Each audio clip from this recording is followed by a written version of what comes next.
Zoom users joining us.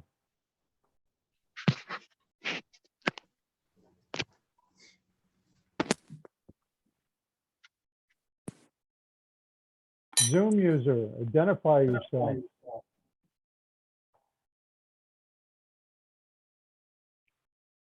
Hey, Carolyn.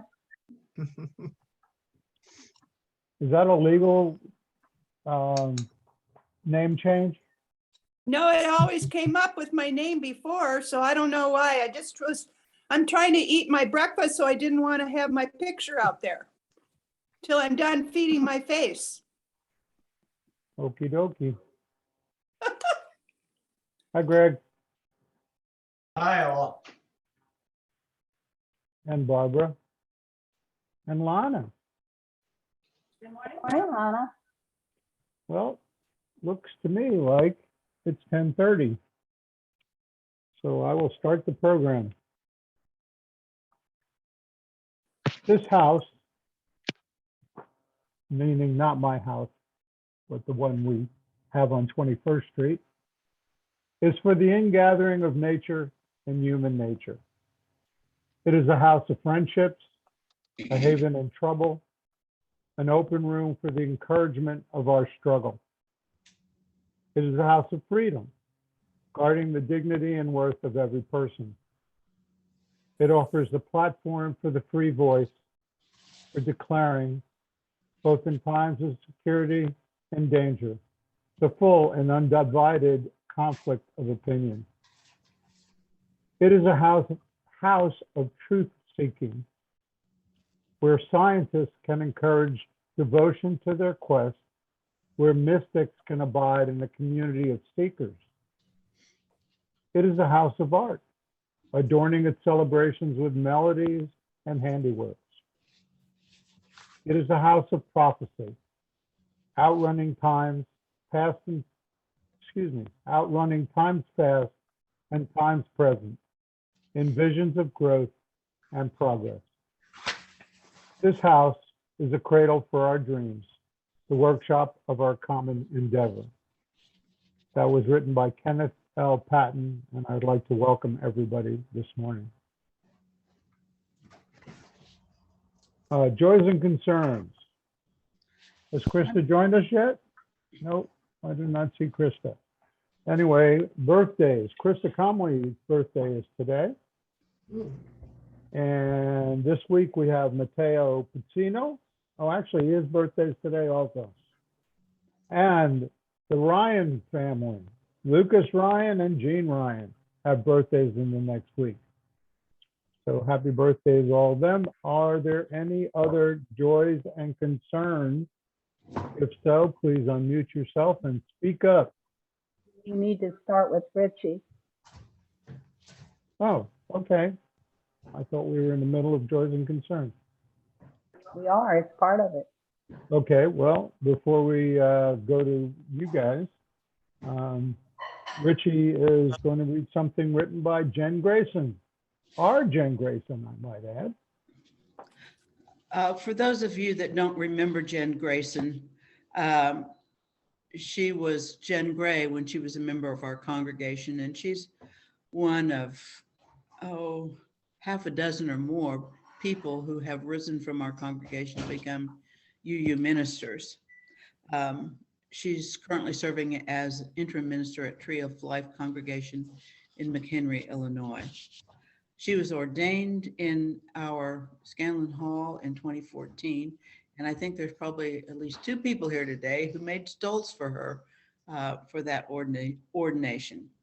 This is a poem that Jen shared not only on Facebook, but it's on her congregation's website if anybody wants to capture it. It's a prayer. Spirit of life and love, our hearts are aching today as we watch fear and terror being inflicted on Ukraine. We pray from afar, seeing people flee in fear, praying in the streets, gripped by an uncertainty that echoes in our hearts. We have known uncertainty and fear these last 2 years, and while we are aware it's nothing like war, we are reminded of our tie to the humanity of those we have never known. We pray for the parents trying to protect their children as forces outside their control shatter their world. We ache for those doing what they can to flee the movements of nations. And we pray for those who cannot flee.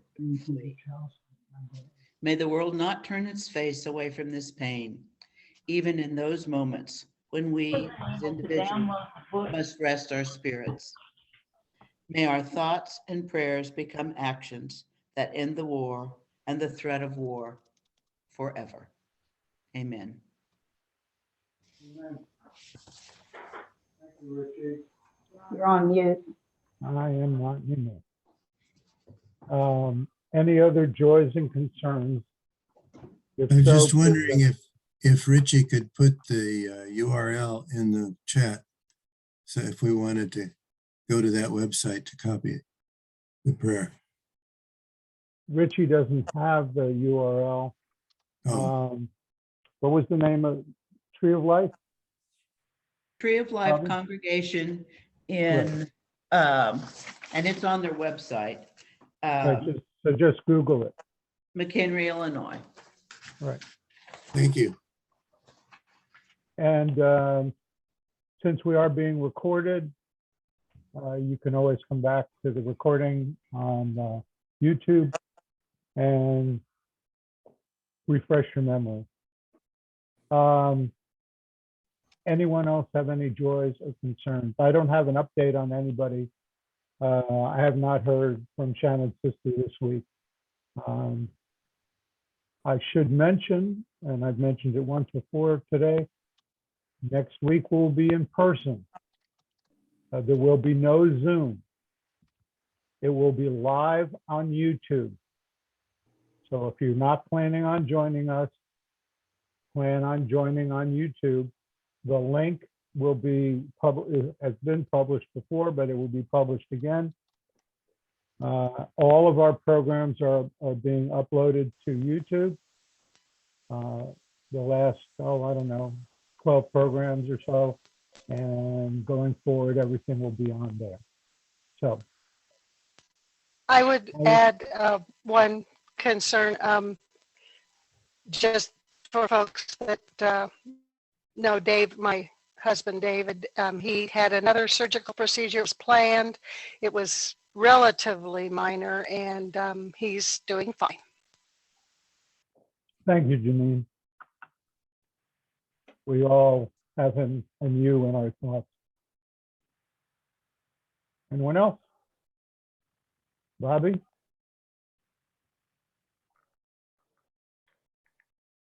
Let me get the lighter to work again.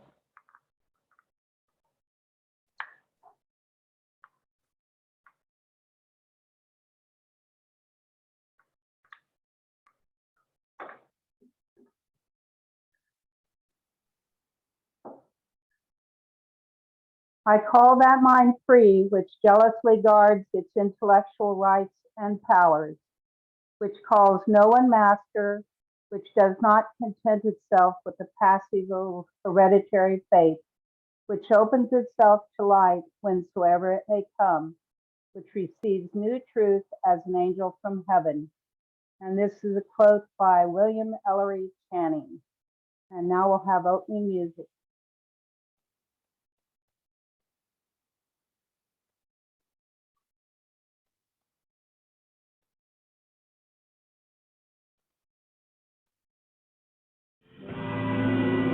I just want to ask a question. Who really cares what's going on? Okay.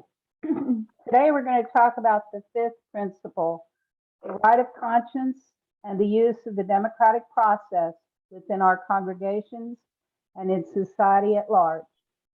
Before we begin, I want to invite you to close your eyes and imagine that we are not in a Zoom service, but in our familiar meeting space. Just relax as I invoke the words of Barbara Peskin.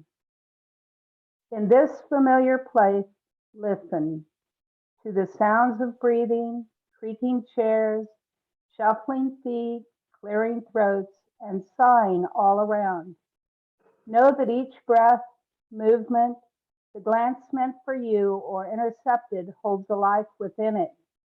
These are signs that we choose to be in this company, have things to say to each other, things not yet said, but in each other's presence still trembling behind our heart's doors.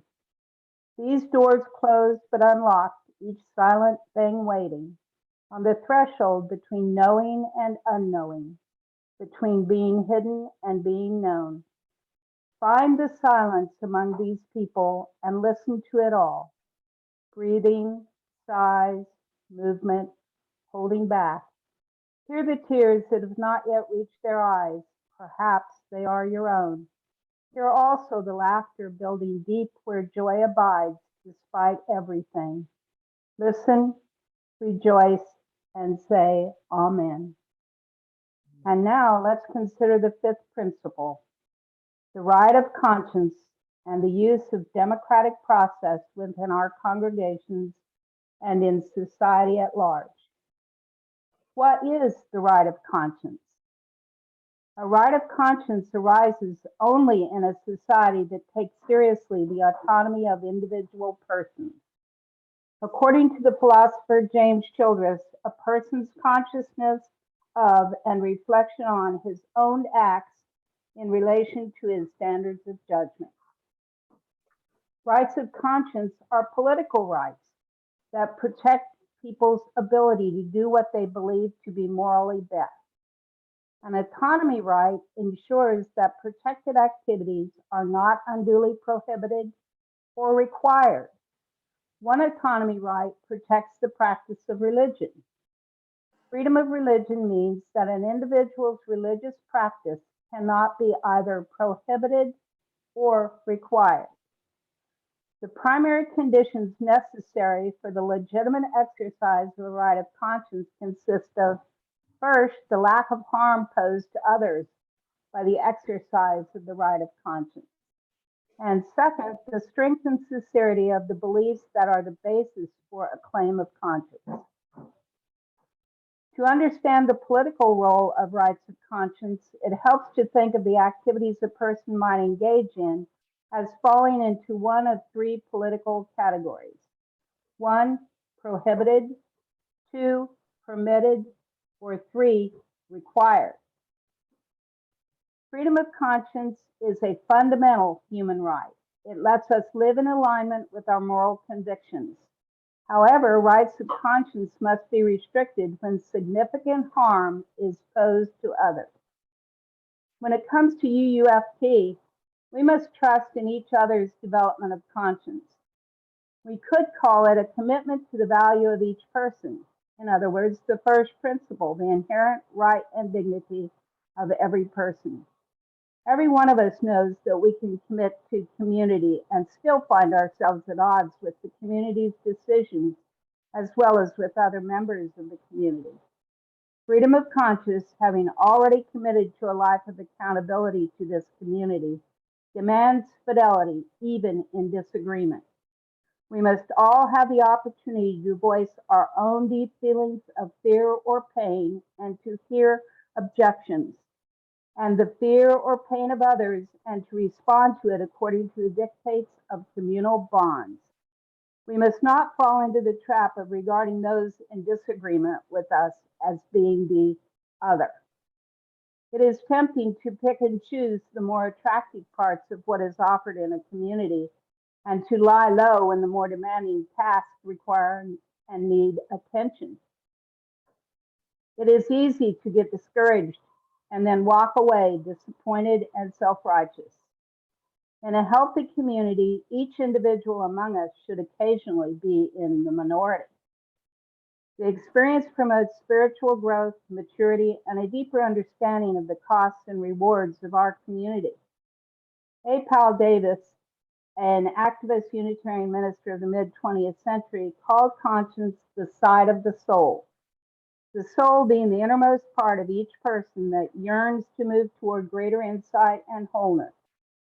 It is the right of conscience not the right of ego, that we preserve in our fifth principle. 5 Habits to Heal the Heart of Democracy was written by Parker Palmer and posted by the Global Oneness Project.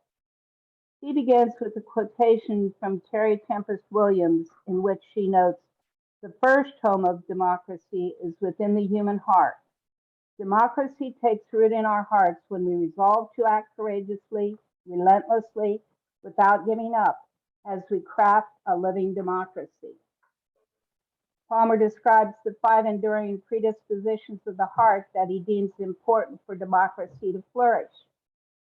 First, we must realize that despite our rampant individualism, we are profoundly connected to all that is. As stated in our 7th principle, we are a part of all existence. Second, while we value our interconnectedness, we must embrace the values contained in otherness.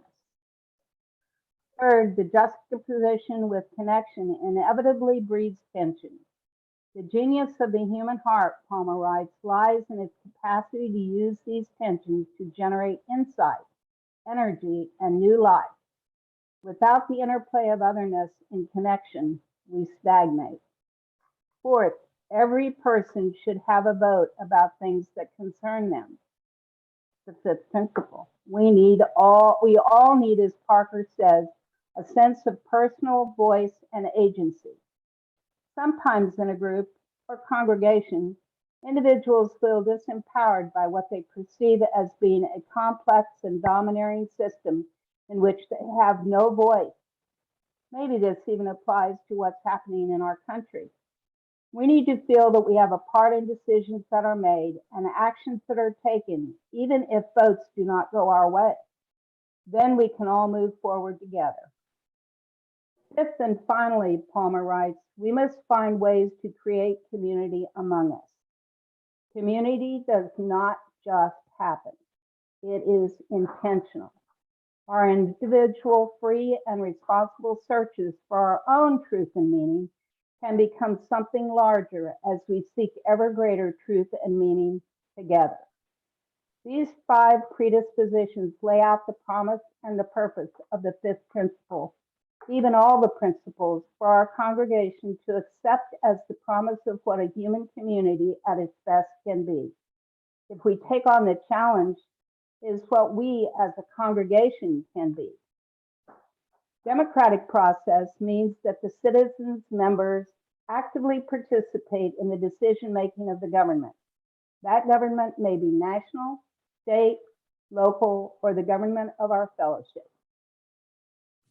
While attending services at UUFT is a part of our collective act of celebration, affirmation, challenge, and inspiration, it does not ask of us what attending congregational meetings does. Experiencing and participating in the former without participating in the latter, the decision-making, is to participate superficially. Participating and voting after discussion and consideration of the issues is taking an interest in and ownership of the process by which we are a community of faith. We are choosing to use our collective power to shape our world in accordance with that faith. The 5th principle is as sacred as the sum total of all 7 or 8. Within 5th principle is contained an acknowledgement of all the others: self-worth, justice, acceptance, truth, peace, and respect. It is all about relationship. Democracy has no value in a vacuum. This is a paraphrasing of the comments of Will Dargangello, a UU minister in Finchburg and Lancaster, and I think it sums it up really well. The circumstances of COVID, conflict within our membership, and the absence of ministerial leadership have all resulted in a decline in membership. I have watched the increased demands placed on those who have stuck around and feel that these individuals are truly remarkable. They are attempting to carry the fellowship into a new reality. They are the people I work with and aspire to be, the people I want to be with as my people. the ones who have compassion for the ways in which others have failed them and have learned from the ways they have failed others. Individuals who have stayed to pick up the pieces and to deepen the understanding of our journey and the rewards of our community. I truly believe they are the salt of the earth as well as very wonderful people, and I thank them all. And now, let's hear from you.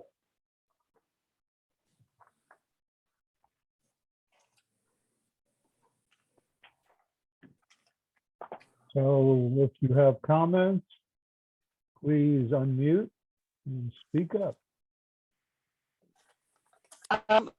Are we raising our hands or using? You're fine, Janine. Okay.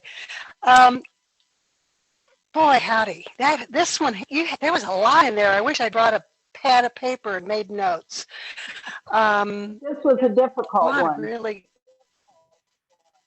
this was really a good one. Well, as I think maybe even it was said in there somewhere, if it's not difficult, we're not going to grow as people. So thank you for making the effort to make it through one that was more difficult. I guess one of the things that, of many that struck me, but the one that I can remember at the moment is your use of a people of faith many times. And I know that that has been a difficult phrase for some people, as has church, that we are a religion, but this idea of being a people of faith, while you're talking about the difficulties that we face and the differences and trying to sticking it through to try and make it work when there's so much disagreement.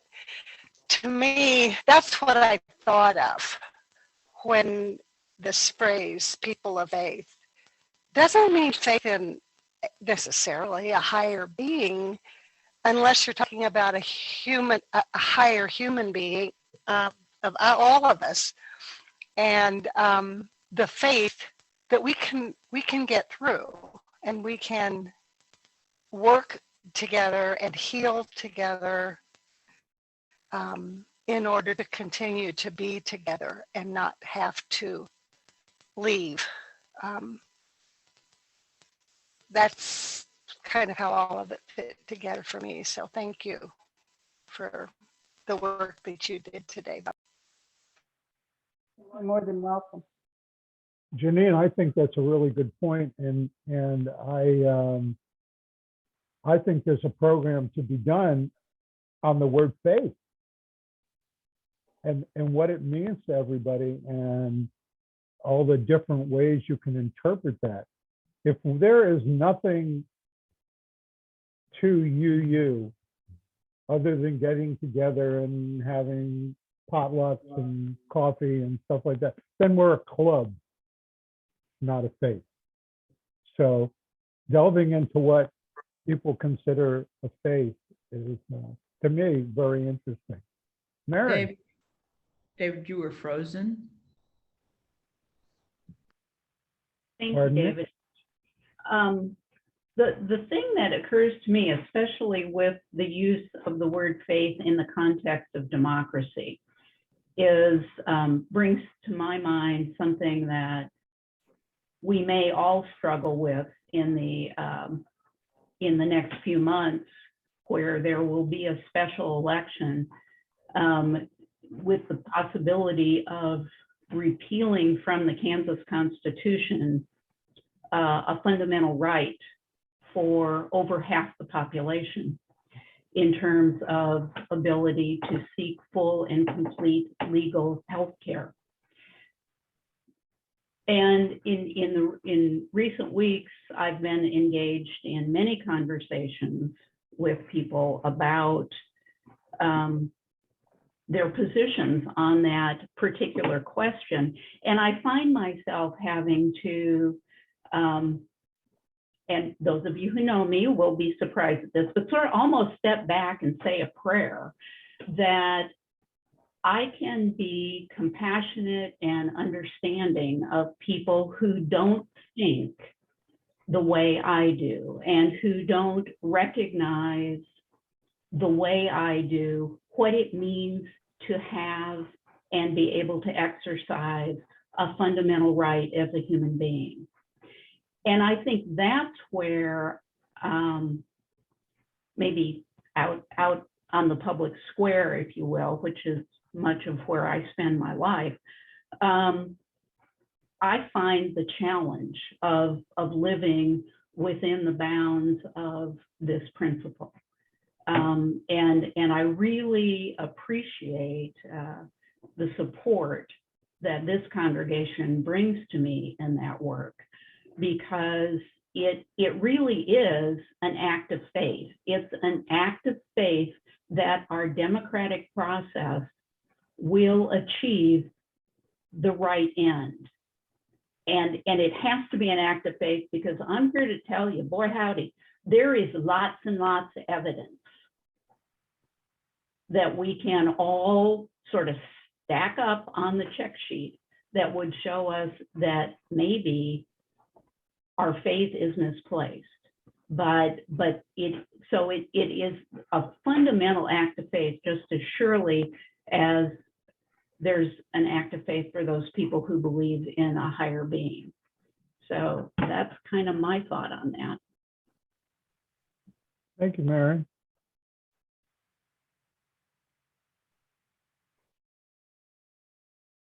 I could pick each and every one of you out and ask for your comments, or you can go ahead and provide them.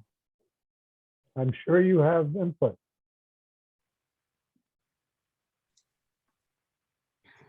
Hello. I hesitate to speak after Mary, who always expresses her thoughts so beautifully. And I feel like mine are muddled as usual. But I think the easy part of democracy is voting, or, having your own opinion. The hard part is going along with the decision and that is made. I do think, I know for me, and I think for most people, the important thing is feeling heard.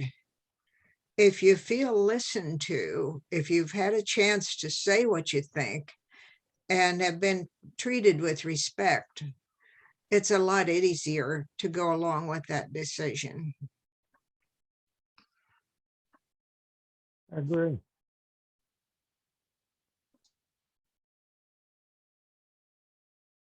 One of my pet peeves, I don't know about yours, but is people who complain about elected officials, whether it be at the UU level or national and anything in between. And then you ask, well, how did you vote on that? And they go, oh, I don't vote. To me, that is one of the worst sins you can do in a democracy, which is, complain about how things are and then not participate in making them the way they are or the way you think they should be. So I don't know if anyone else feels that way. I would say that the people who show up for our annual or semi-annual meetings are what anywhere from a third to 50% of the people who are eligible to vote on the issue. I say it should be closer to 90%. David, that's a good point. One of the things that you and I and Bobbi talked about earlier this week was how does the denomination, that is the UUA, fit in with the fifth principle? And there are lots of concerns that the UUA is no longer democratic. And I think as one that those concerns are justified in terms of what has transpired and what will continue to transpire in terms of the small, very small group of people controlling the association. So And you need to stay tuned for next week. well, we'll see where it goes, but for those of you who haven't done any reading on the issue, there's an active internet stuff going on, and it's worth learning about. I would mention that there's a fifth principle project out there, and it's very interesting. The people who belong to it are very vocal, and the people who are against the fifth principle project are extremely vocal. I found both sides on the internet, and you should really take a look at that. I might mention that this was part one of a two-part series, and we will talk about the fifth principle project. Yes, and problems with the UUA as we see it, and how can the UUA be fixed. And Nancy, I see your hand. Unmute, Nancy. Okay. Yeah. All right. Maybe it's just that I'm in a fuzz zone today, and my dog kept wanting to come up and lick my face. Bobbi, could you read the fifth principle one more time, just just as it says? The right of conscience and the use of the democratic process within our congregations and in society at large. The right of conscience. Okay. Thank you. Vicki? I think one of the points I really appreciate Bobbi saying is, speaking or working on your conscience, doing actions that fit with your conscience. Also, you have to be aware that they don't harm other people. And our beloved daughter, raised in this fellowship, has been faced with somebody who thinks he's working in her Seattle church out of his right of conscience, and has basically harassed her to the point that she's considering that she doesn't want to be a minister anymore. So what point, and we had a little bit of discussion, I had a little discussion with Walt on this, what's the balance between freedom of speech versus impact on somebody else? Like the Phelps, they had the right to their freedom of speech, but at what point were they not allowed to harm somebody? At what point is this character out in Seattle expressing his free speech should not be allowed to harm the assistant minister, my daughter? Is he held accountable for his actions? It's been a real struggle.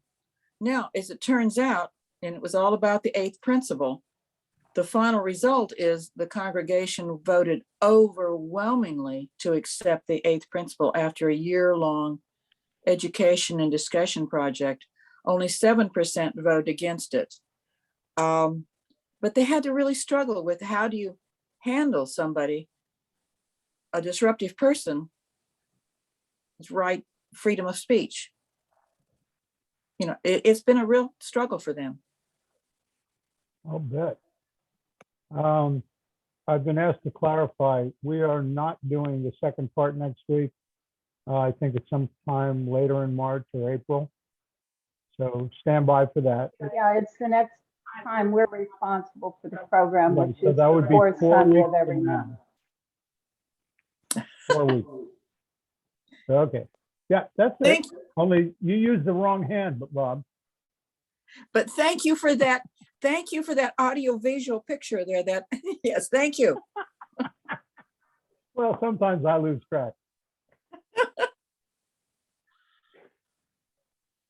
Oh, who's joining us? Somebody. Anyway, other comments?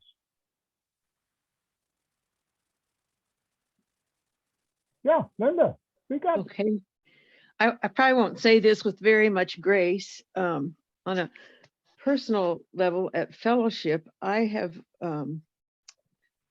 felt like the other that Bobbi was talking about. And it seems to me like I've heard so many generalizations like the, oh, people won't accept change. The people that have been around too long aren't woke enough.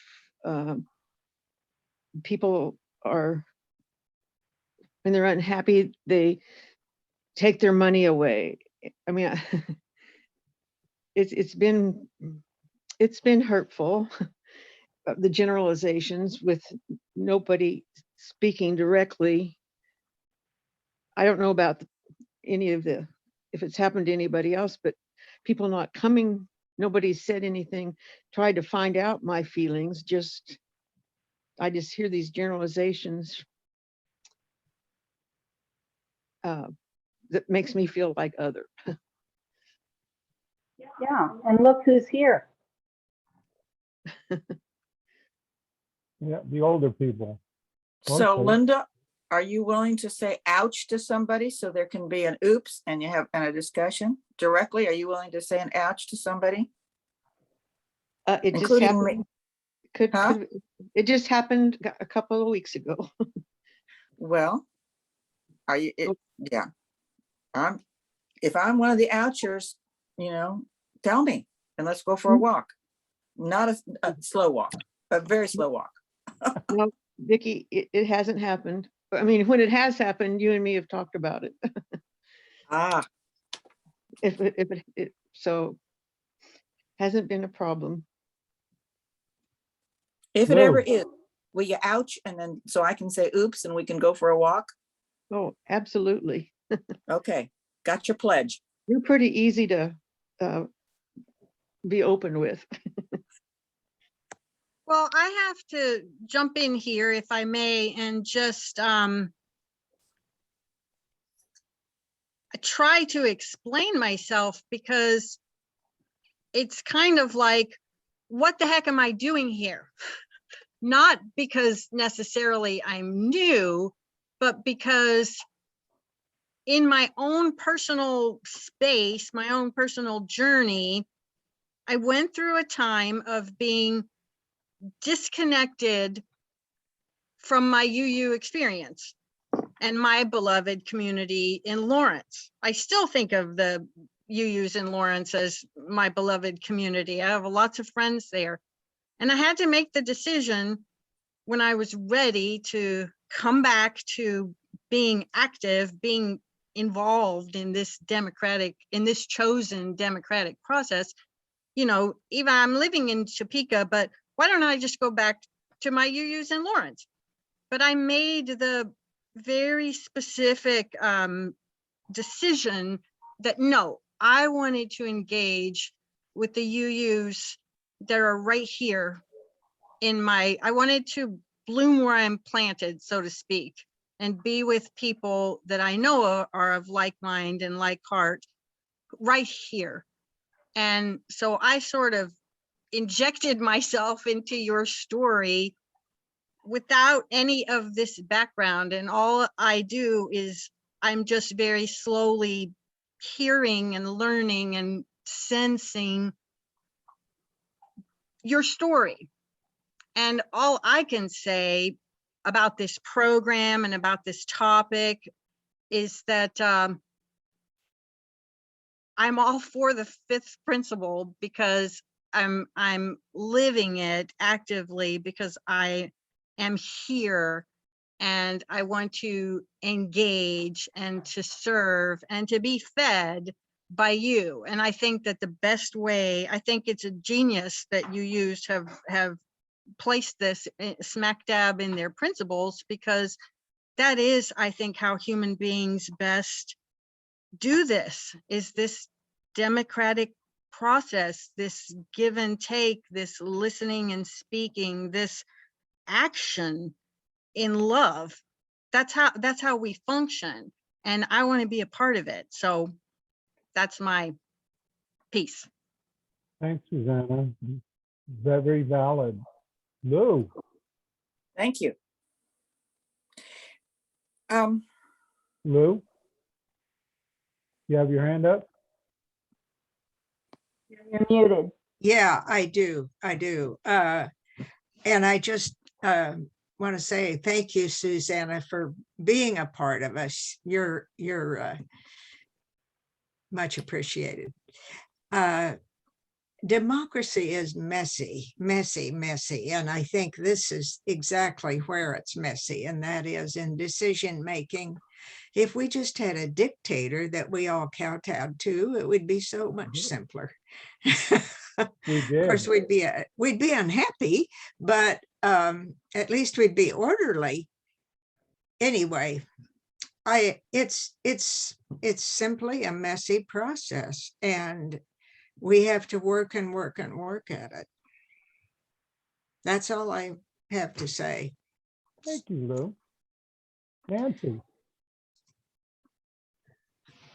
Okay. I want to thank Linda for her input,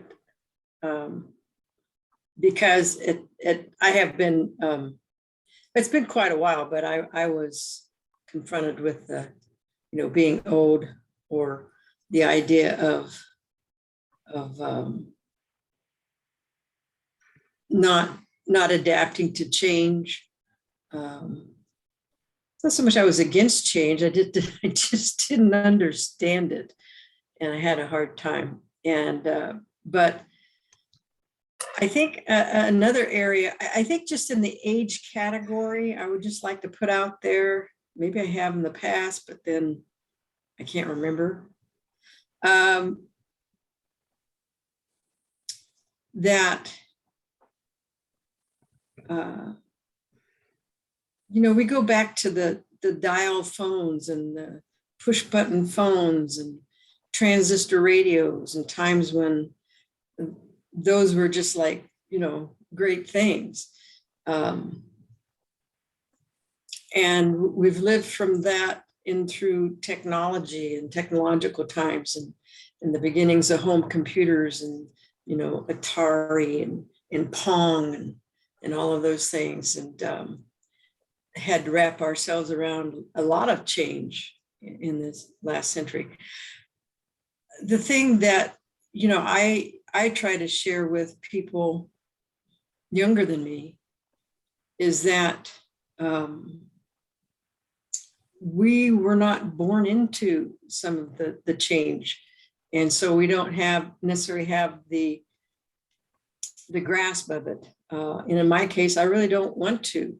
After I retired, as far as I was concerned, that was as far as the technology was going to go for me. I can turn on a computer and learn a few things, but beyond that, not much. And so there needs to be perhaps a bridge, or an awareness made between some age groups, just because there is this gap. There's this assumption that from the younger folks that that they think we might know what they know, and we don't. And then we're looked at like, well, then, you just need to move on. Old people just kind of go away. And we don't really want to. We just want to be understood. I just like to be understood for myself. And please understand me. I don't know everything about that. But then again, you don't know everything about me. So that's my piece. Thank you. Thank you, Nancy. Before we go to Vicky, I have a comment on the ageism thing. It's very interesting that I've heard from several younger members and former members that they're not really happy, and they're waiting around for things to happen at the fellowship before they come back. Well, the point is that if it wasn't for the old people in the congregation, there would be no congregation at this point in time. If you erased all the people that are on this Zoom, that would be most of what's going on at the fellowship right now. Just saying. Vicky. Lots of things. One, thank you, Susanna, for giving us some hope. sometimes it takes somebody coming in from the outside saying, oh, you're not so bad, to David, thank you for making that comment. And now why did I think I wanted to say yay to David? There was something in there. Oh, yeah. And I think sometime I want to do a program. I got to keep thinking of all these programs in my head about trends in religion. It's not just us. And I've heard some younger ministers really concerned about the demise of religion as we know it, and somewhat excited about what they maybe see happens after everything has been burned down. I don't know. But it's not just us suffering from these kinds of trends. And so I really want to do a program on that sometime. And what was the last thing I wanted to say? Oh, if you have concerns about the UUA, there's always, you can get involved. You can go to the Mid-America Conference and you can start expressing, finding out what's really going on, and so not othering people back in Boston or wherever it is, but get involved. I mean, attend some of these general assemblies, which Don and I have done. You can vote, you can hear, you don't even have to attend in person anymore. So that'd be my last one. Don't be just throwing bombs from the outside, get involved. Bye. Vicki, that's the kind of things that I've been saying for years. When people sit across from me at the coffee table and go, well, I don't like this and I don't like that. Well, but when was the last time you were on the board? When was the last time you were on a committee? If you don't get involved, it's just the same as voting. You can't complain if you're not part of the process. And Vicki, go ahead. Jean Ryan and I are on the nominating committee. So if you're interested, come to us. We're open for business. And the other thing, Vicki, that I'd like to say is your input on programming is very welcome. I know. Please come to the next meeting and join in and help us create good programming for UUFT. And I say that to anybody on this call and anybody beyond the call. We could use some new input, please. And I'm torn. My heart's pulling me that way. Then I look at, okay, I got a notebook for that I'm doing with the church. I got this notebook. I got that. I've got like 4 or 5 notebooks of stuff I'm doing. Don't have to join. You can just come to a meeting and have input. Give us input. Yep. I am okay. It's my heart's pulling me that way. When's the next meeting? Rob? Rob's looking. Let me check. Okay. I was just going to offer a plug for the program committee as part of the democratic process. If you'd like to have a voice to improve the programs we put on we meaning the program committee, put on every Sunday on everyone's behalf, please contact one of us and let us know, and like to get you on the agenda. Right. I'll look that up. Okay. I'll be watching. Right. Next meeting is the 24th of March at 6:30. Thank Kathy. you, Kathy. 24th. Okay. Could I say something about the ageism? Can you hold for a second, Janine? Sure. Carolyn has been patiently waiting. Good. Go ahead, Janine. Go ahead.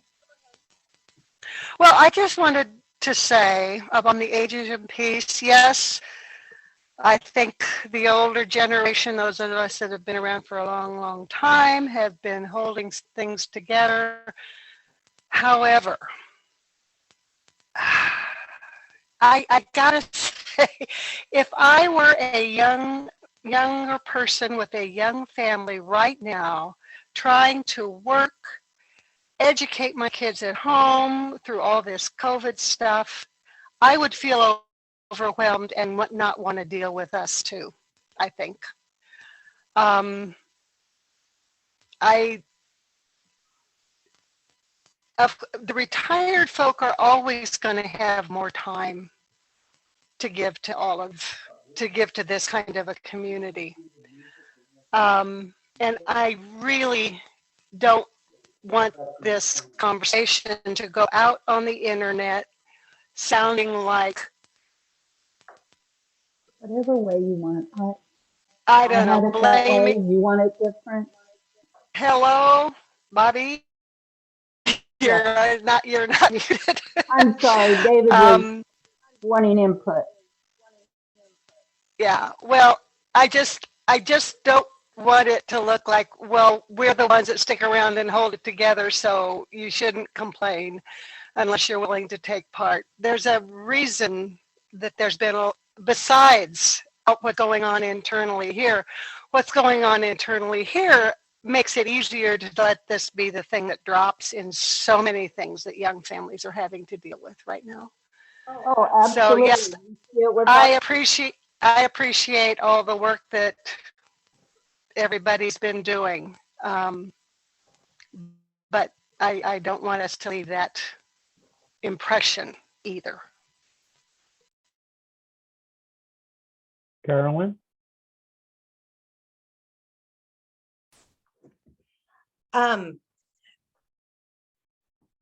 Good program, Bobbi. I think one of the things that you had said and has been touched on several times is, you know, what a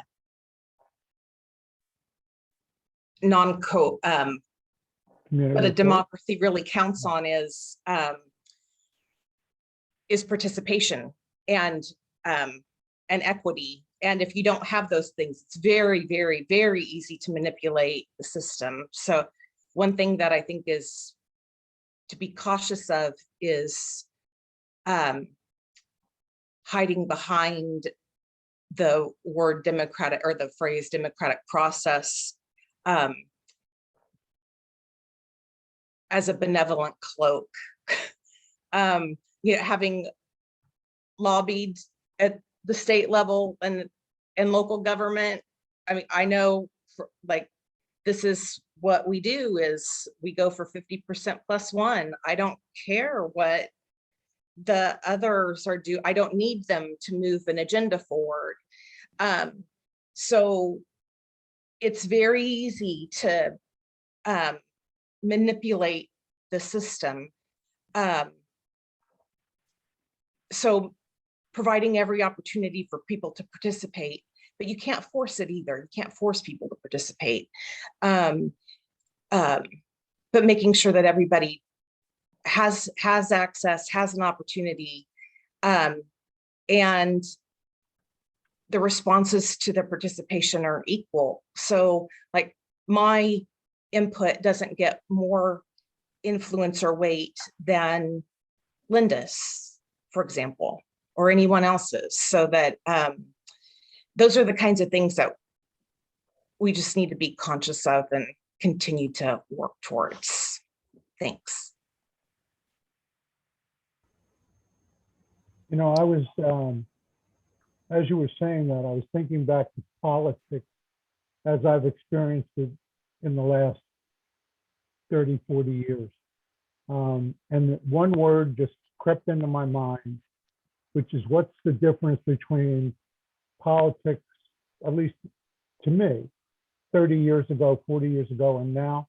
And I believe the level of cynicism of the politicians has risen to an extent where nobody gives a crap about anybody but themselves in politics. Now, it might have been that way, you know, I was young, what the hell do I know, back then, but it sure becomes evident to me now. Vicki, you still have your hand up? Oops. Did you have another comment? No, like I said, Okay. oops, got to get the hand down. Lou Hoover. Yes, I did want to say, as long as we're talking about the program committee is pretty well dominated by old retired white folks. Maybe totally. And so we're just happy as can be about the programs we're providing. But I think we're also conscious that we need to appeal to a wider group. We need to create programs that appeal to young people. But how do we do that without young people to tell us what they want? I don't know, maybe the UUA has information that will help us. We need to provide programs that appeal to people of color. But how do we do that without people of color here to tell us what they want? And again, maybe the UUA has resources that will help us, but this is what we're struggling with. We want to appeal to a wider group. We want to provide what our broader membership needs. And so we're kind of wondering how to do that. And we would appreciate input of any kind. I should speak for myself. I would appreciate input of any kind. I agree, Lou. That's two of us. And Carolyn, we understand that you're not retired. And we appreciate your participation. Lou, I agree. I mean, being on the program committee, good decisions, and on the board, and in pastoral care, good decisions aren't made in a vacuum. So the more people, and you don't have to commit to being a committee member of anything. Nobody's going to kick you out, and if you do, I'll take you to task. Just saying.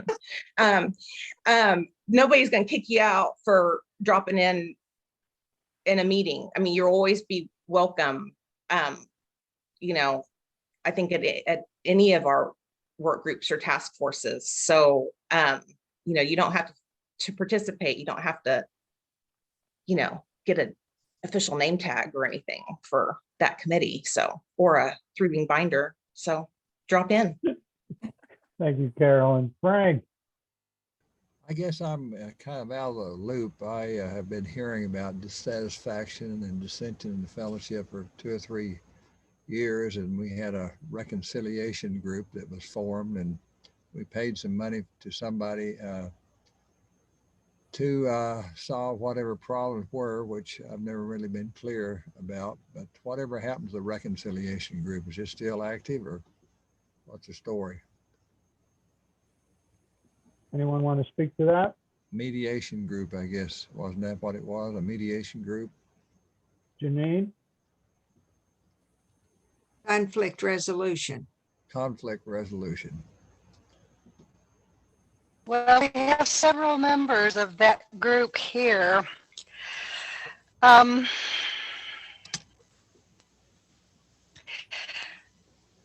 maybe someone else might be, I hope someone else speaks to it besides me. It was not a mediation group. It was not supposed to fix anything.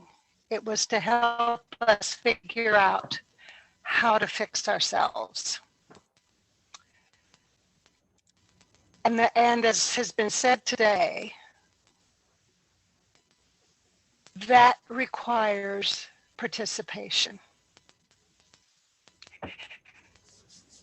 And there have been several opportunities presented for people to address these ouches and oops. And some have taken advantage of it,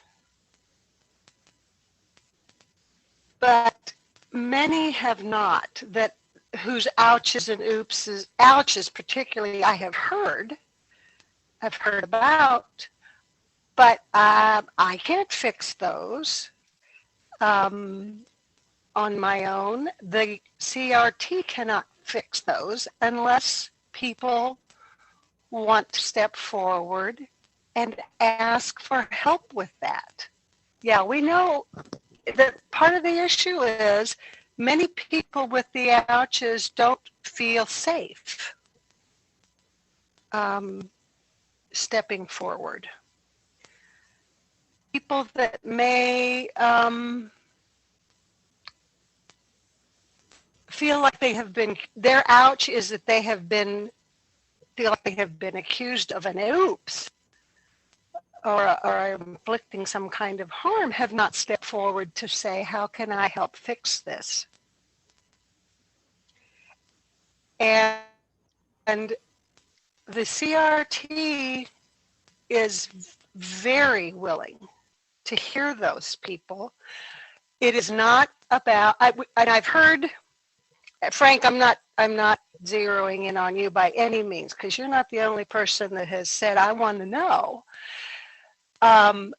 We are not, the CRT does not feel like we are, it is our job to do any kind of public shaming of folks who have been named by others as being hurtful. We would hope that, I think part of the issue is feeling safe enough to step forward to someone, not the whole group, but to someone, and ask for help with the healing. And there have been some of those that have been done, and the feedback that I have gotten, I wish someone that has taken part in some of those, besides myself, would speak up here and about not the pain that they've felt, but how they felt the healing circles were helpful. Because I think that would encourage others to make some use of them. So it is not a quick fix. It is not something where we can say, okay, do this. There are so many ways to go about doing this that the CRT has discussed, has placed before different groups within the fellowship.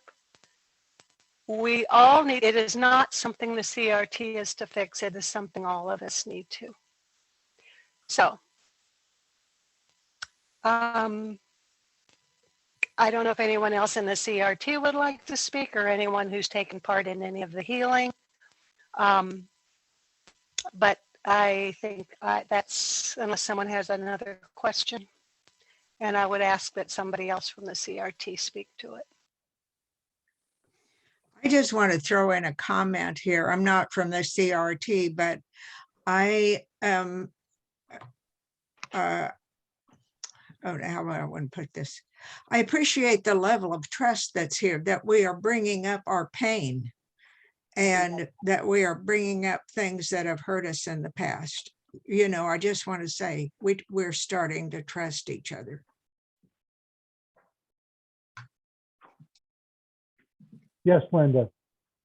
I agree with Janine. I think the process that I've participated in has been very healing for me. I don't want a public shaming, but I don't know how I'm ever going to know that I hurt somebody if just one person would tell me, not the person I hurt. I realize they don't feel safe, but if I'm one of the perpetrators, I need somebody on the CRT individually, just one-on-one, to tell me. I don't know how many of us are in that position of having hurt someone, but I'm guessing most of us are clueless. I am. But I do appreciate I probably had more interaction with conflict resolution than most people have. Well, And is this conflict resolution committee still in operations? It's still meeting and so forth?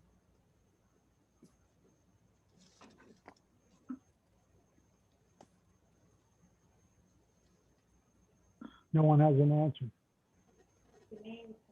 Please don't wait for me to be the only one speaking to this. Come on, guys. Well, someone surely knows. I mean, we've been paying money or did pay money to someone. Hey, Janine, remind us who's on the committee. You want me to call them out right now? No. Yes, Joe is. And Vicky? Alan Foster is. Vicky is.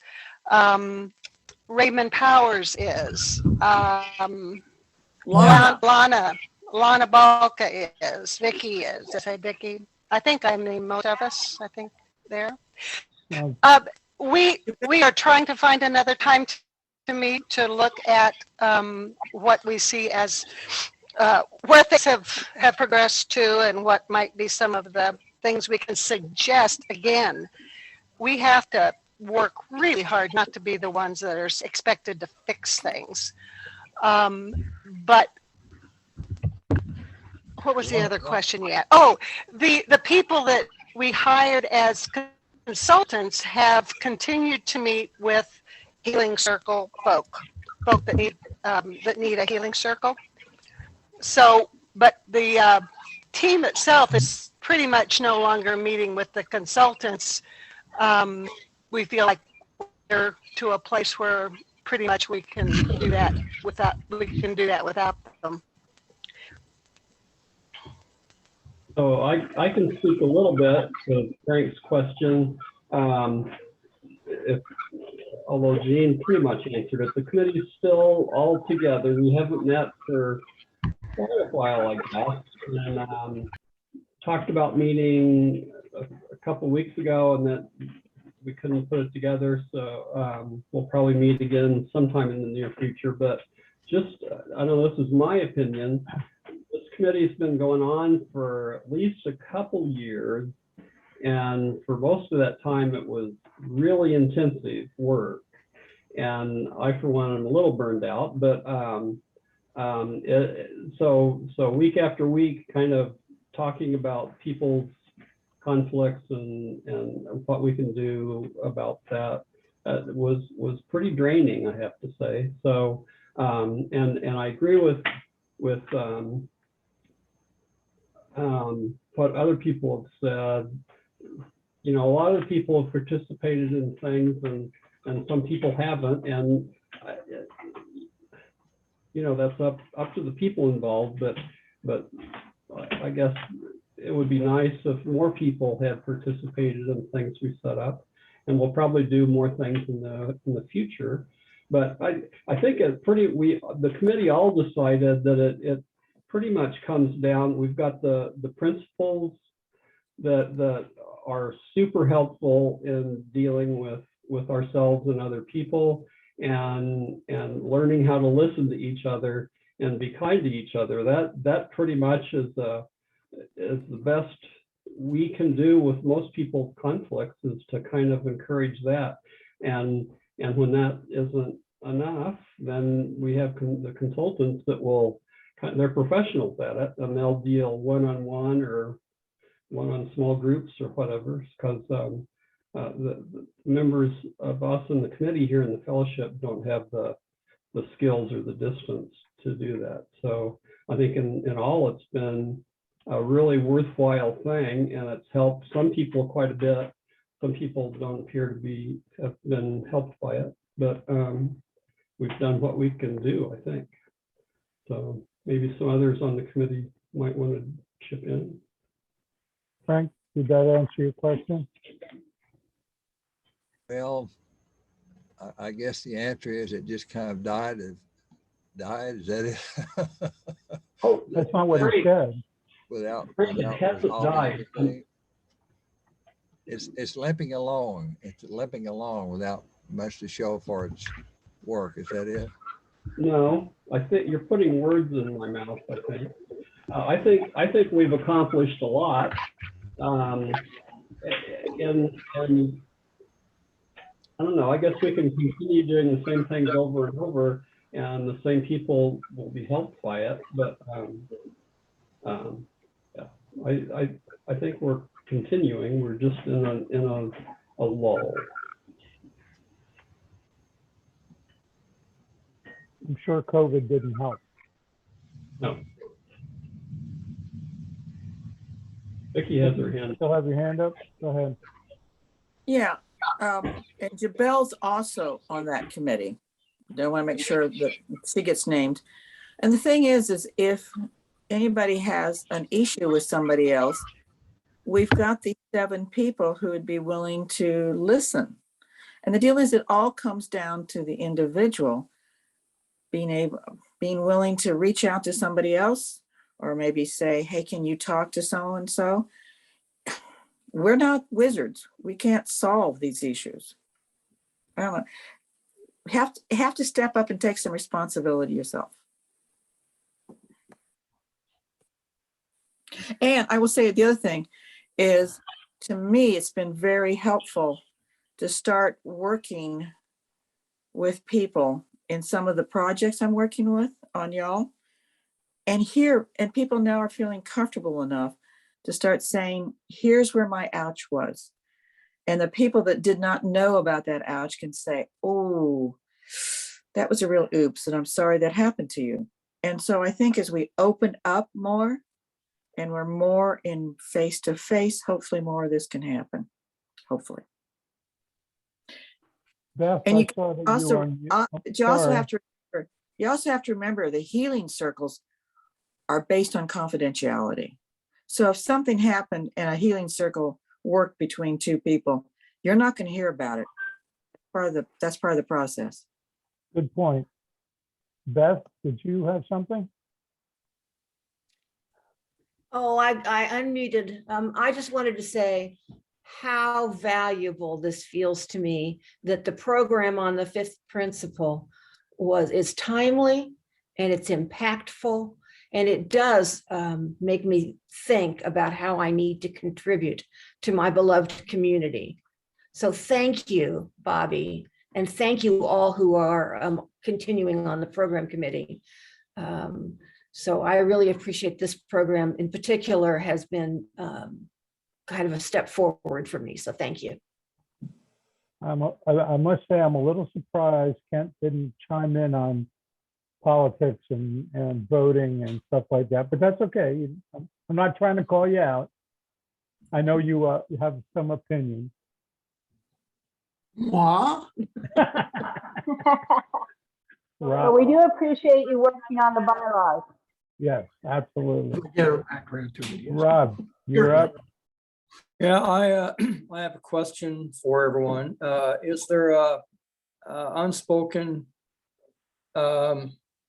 desire for the people we contracted with for conflict resolution, or for the conflict resolution team here at UUFT to somehow make this all work and reduce our conflict? Is that the expectation we have? My understanding was that was the reason we got into this. Yeah. Sure. It just seems like that work needs to occur within each of us, not within a committee or with a contracted specialist. Yeah. Some people need a little more help, though. Right, but as much as possible, I think we need to trust and address each other.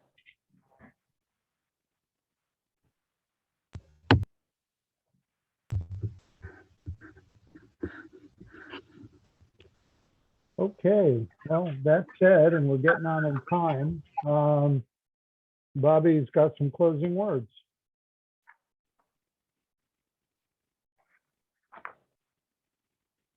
Participation in the political process does not require us to sink to dirty politics or reduce our vision to sound bites.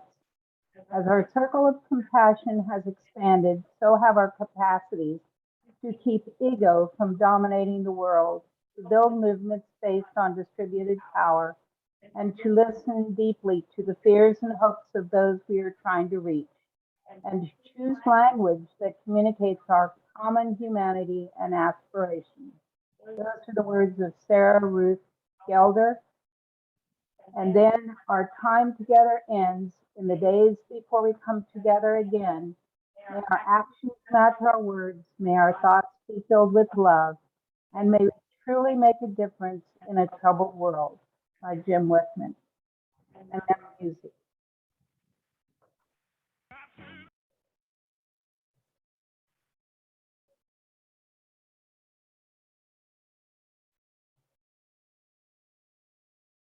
Have a good week, everybody.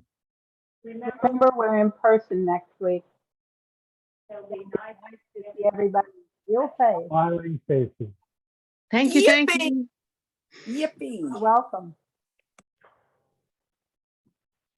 Good program. Thanks.